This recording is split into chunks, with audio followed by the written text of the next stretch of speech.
Thanks, Jason. I'd now like to welcome Mr. Abdullah Kunde, who is our Islamic apologist on the panel, a debater and a student of medicine at the University of New South Wales. Please make him welcome.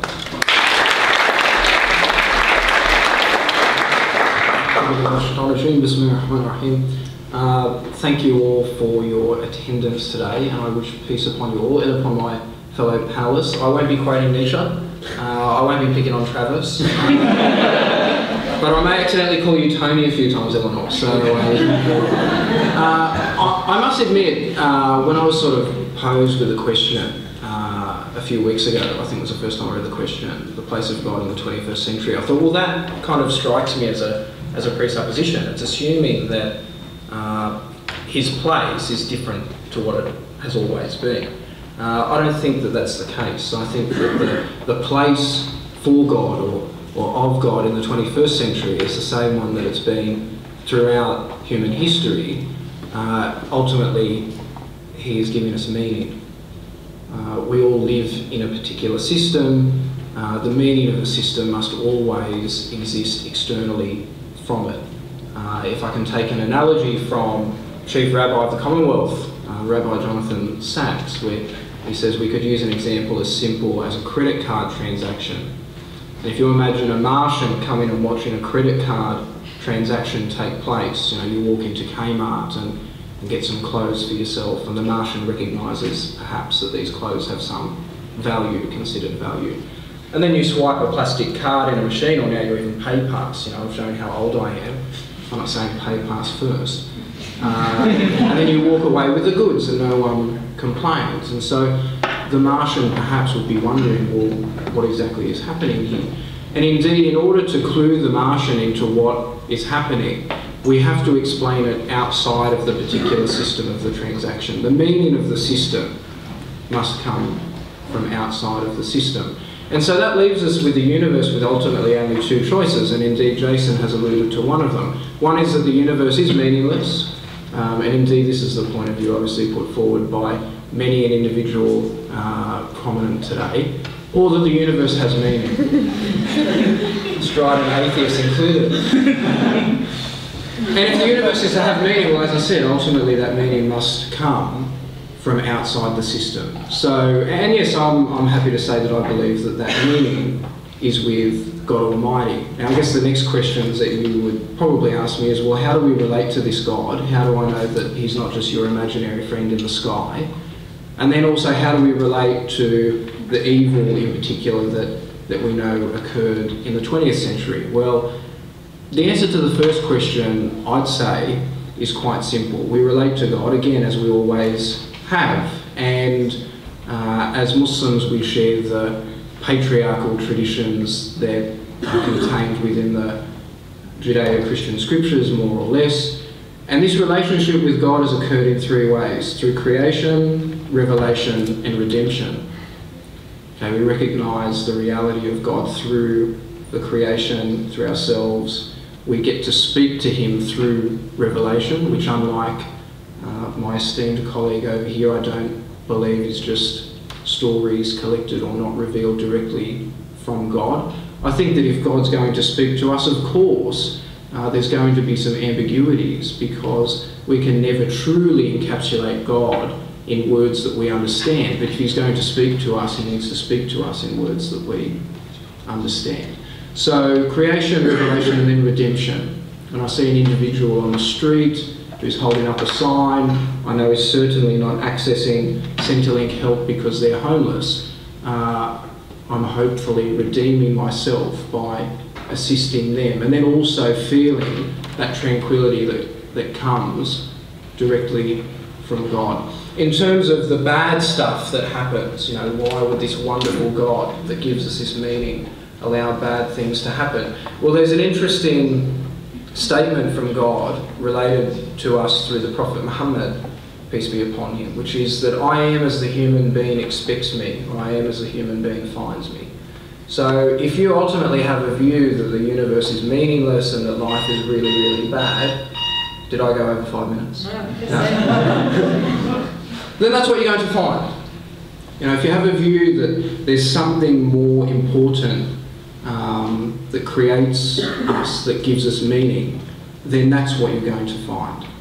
And that's why I don't have a problem with our atheist colleagues ultimately finding not too much meaning, because that's what they expect, so good on them. And I wouldn't fault them for that. But once we've then accepted that meaning, then ultimately, and this for me is the key aspect of monotheism, I can obviously only talk about Abrahamic monotheism, I'm certainly not a religious studies scholar outside of that frame. But Abrahamic monotheism is all about protesting that bad stuff as we perceive it. You know, when the sailor gets knocked up upon the shore and their boat's destroyed and their wealth is taken away with it, I don't say, well, that's Poseidon, you know, and my favourite god is Aphrodite, so that has nothing to do with me. No, that's occurred, and now one man's trial is another man's test. And so it's our job to actually protest the bad that's happening in our recognition of God and partnering with him, so to speak, not in any divine way, in order to fix things. So the answer to the question for me ultimately is this is the place that God has had throughout all of human history. It certainly doesn't change just because now we have quantum physics or we happen to be in the 21st century of the Common Era. I think that that's a very arrogant assumption and one that at the very least I hope most of you will consider if you did hold it by the end of tonight. And thank you very much.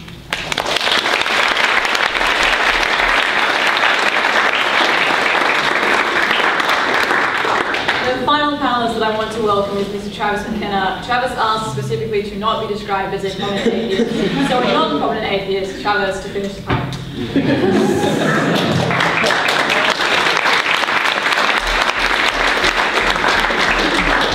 Thank you, you're far too kind. I hope everyone can hear me.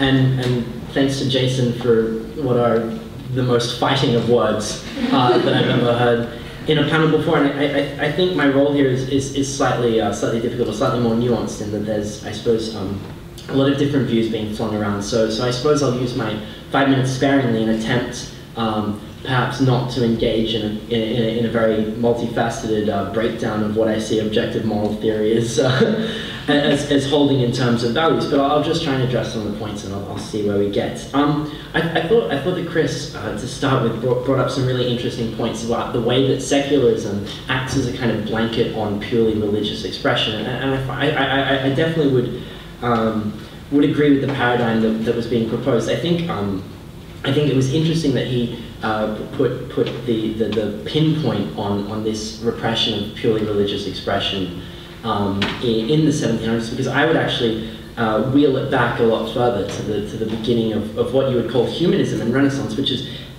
almost ironically one of the more Christian forms of philosophical kind of thought that has ever emerged from the Western world. And humanism was this lovely rejection of the idea that the only valuable life to live was a secluded monastic existence, free from kind of corruption and free from worldly sin, but rather that true happiness was to be found in embracing your fellow man, in filtering your worldview in order to kind of adapt into this political creature, into this civic creature, and engaging in honest and open discourse.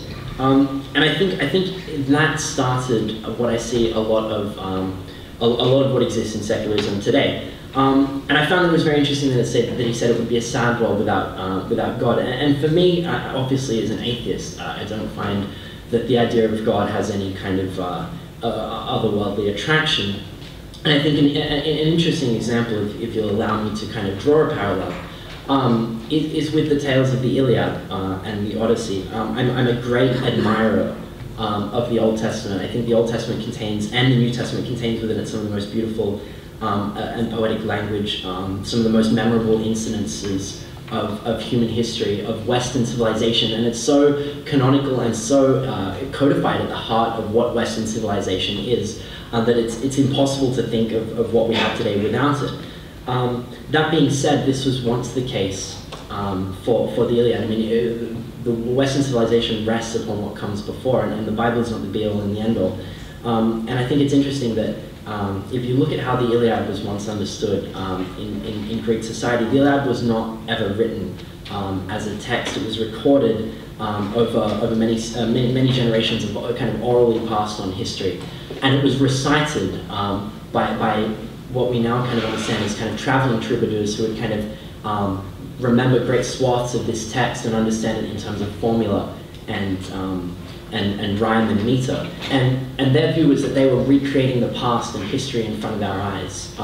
And it was a very mythic, a very humble, and a very interesting way of looking at this idea of the place of the gods in their society. But nonetheless, we don't weep for the loss of kind of a genuine belief in Zeus. We don't find any attraction in it because Western civilization has superseded that. It was built upon that, but more important things have come along. And I think it's slightly perhaps got the question the wrong way around to kind of assume that it might be sad that God no longer holds the place that it would, or it will be sad if God's place is degraded. I think that is not begging the question necessarily, but simply something's lost is not necessarily sad just because it existed at one point. And kind of going along from that, what Mike touched upon, kind of God's place is necessary to an intrinsically healthy understanding of the universe, really kind of draws upon this kind of reversed understanding of how this paradigm works. And I had a lot to touch upon. I don't think I've touched upon nearly enough, but I'm sure that's what the question time is for. But if I may propose what I think a different method of looking at it, I would say that in modern society, I wouldn't say that necessarily secularism is the blanket that covers necessarily purely religious expression. I would say the other way around. I think we're all engaged in what is a secular discourse, whether or not we admit it, or whether or not we're conscious of it. I think we're all involved in thinking in very secular ways, but I feel that God is the blanket that is put on cognitively at the last minute. And I think this would be really interesting to look at, and I'm fairly certain I'm quite out of time, but if I can propose this different method of looking at the world and looking at our society and God's place in it, then maybe we can move forward and get some really interesting thoughts going.